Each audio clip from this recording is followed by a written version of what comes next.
Good afternoon.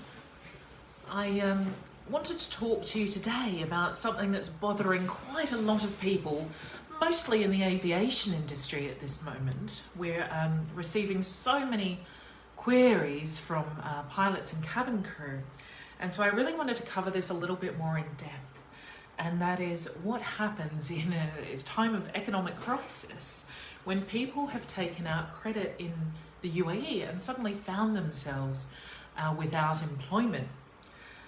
Hi Chris, thanks for joining.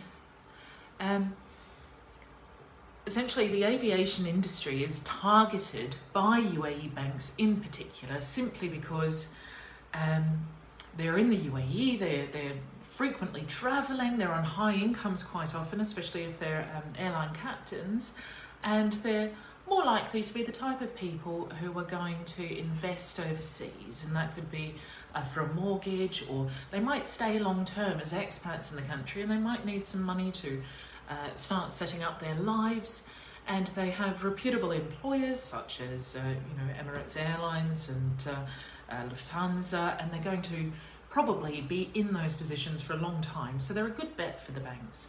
But in times of crisis, they're going to find themselves potentially laid off, as they have been with the coronavirus and as they were back in the 2008-2009 economic crisis, laid off without warning. And what happens is when they are laid off by the airline is going to notify the UAE banks that that person is no longer employed, which can trigger the bank to ask for the entire amount that is outstanding to be paid off immediately. This has happened on a number of occasions, or otherwise a travel ban might be imposed on the debtor until the debt is paid. And that can cause a huge problem if someone has suddenly lost their job and they're not going to have working rights to go and seek alternative employment. But not only that, of course, if Emirates Airlines is laying people off, how are they going to find another position matching their skill set with another airline? It's highly unlikely.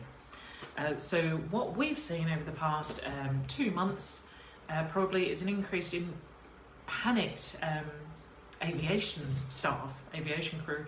They've been laid off in the thousands, and they've only just found out that perhaps they can't leave the country, or if they do, they're going to be chased internationally. They're going to be listed on Interpol perhaps, which is obviously a aviation worker's worst nightmare, not being able to travel, not being able to seek alternative employment. The first cases I dealt with of pilots being listed on Interpol were quite a number of years ago, around 10 years ago. I was contacted by some German pilots, one of them really concerned that he was going to be flying to China and would one day be arrested at the airport. Then I had another German Lufthansa captain, and he was actually arrested in Spain and detained pending extradition proceedings over a mortgage, delayed payments with mortgages. Now, he was still in contact with the bank, he was still negotiating with the bank, he was asking for reduced payments because of the economic crisis, but they weren't having anything. They felt that if they could have him detained and kept at the police station, that he would be more likely to ask his, in their minds, wealthy parents to come up with the money. So it's this kind of pressure that they put on particularly aviation staff that leads to these unfortunate and scary situations. Now, it's not just captains with their mortgages and their higher income, but it's also cabin crew who are making maybe, somewhere between $1,500 and $5,000 a month, but economy an average of around $2,000 a month. So even those are being treated in the same way that the captains who are making substantially more. So we might see, as we have seen ourselves, actually, we've been helping in a case where a Etihad cabin crew was arrested in Italy over, it was around about 8,000, 10,000 euros on a credit card that she hadn't been able to keep up payments with. And they had escalated that by adding charges and fees, and they made it into the threshold, which is 15,000, to report to Interpol. So anyway, she was arrested in Rome and she was detained in the country for over 4 months pending extradition. Now, no one would think in a million years that a small €10,000 credit card debt is going to turn into being detained in a foreign prison in Italy, facing extradition proceedings to the Middle East over a credit card debt. So this is how seriously they take it, and this is why so many people are really concerned at the moment. How are the banks going to react? We have people with mortgages, we have people with small debts, they're leaving the country, they're heading home. So what's going to happen to them next? Are they going to be on Interpol? Will they ever be able to work in the aviation industry again? So this kind of concern is causing us to receive maybe around about 5 calls a day from people in that industry who are really concerned.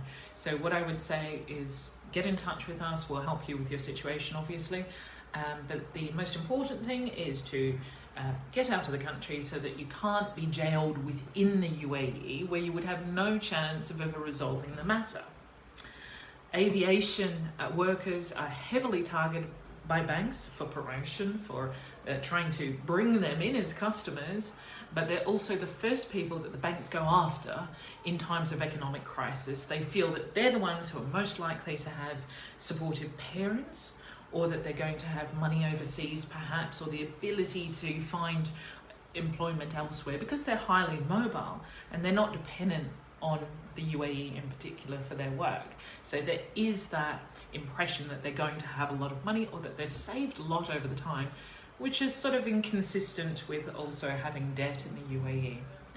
But we're going to be publishing a lot more about the situation with people in the aviation industry, also making sure that they're not on Interpol, because obviously that would be a disaster for people in that industry to be arrested while working. Obviously, not only is it embarrassment, they're going to lose their employment, they're going to lose visas or the ability to earn an income for their family. So our main goal is to find out whether they're on Interpol, are they safe to travel, are they safe to continue to work, and how to ensure that they are for the foreseeable future. Let me know if you have any questions. I'll be covering a lot of Interpol news over the next couple of weeks.